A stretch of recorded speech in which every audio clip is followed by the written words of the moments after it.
In the summer of 64 AD, Rome was sleeping on gunpowder. A vast city, its streets were narrow, its houses were made of wood, its roofs were made of dry thatch, and its markets were crowded with merchants and slaves. Everything was flammable. Over this city sat Nero, the eccentric emperor who loved the theater more than government, singing more than politics, and reveling in the madness of power as an actor revels in applause. On a sweltering July night, a fire broke out. It started in a slum near the Grand Circus. Then the wind picked up, and the flames spread from house to house, from street to street. The flames raged, the smoke choked, and people fled barefoot and screaming, carrying their children or anything they could salvage. Temples fell, warehouses collapsed, and the city sank into a sea of embers. In the midst of this catastrophe, a whisper spread. Nero ordered it set on fire. Some of his commanders, they said, received mysterious orders to make way for the fires, or even to increase their spread. Why? Some claimed he wanted to rebuild Rome grander and more beautifully, to the scale of his wildest dreams.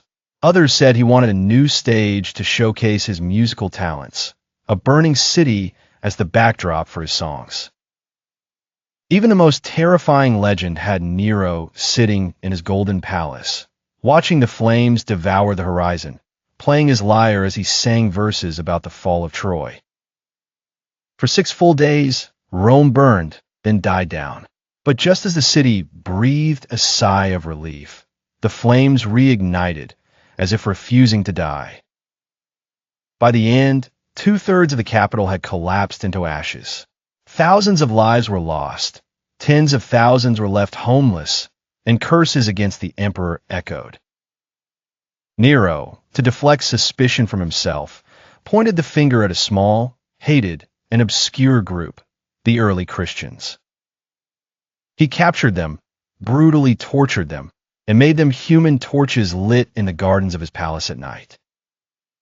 But the fires did not allay suspicions. They only reinforced the image of the emperor as a bloody ghost, ruling Rome like someone performing in an endless theater of blood. That fire was not just a catastrophe, it was the beginning of the end. While Nero rebuilt a Neroian Rome to suit his madness, the Senate, his army, and the people began to conspire against him. Just 4 years later, Nero was fleeing alone, his soldiers pursuing him, before he died by his own hands, the final chapter of the tragedy of the man accused of burning Rome to sing in its ashes.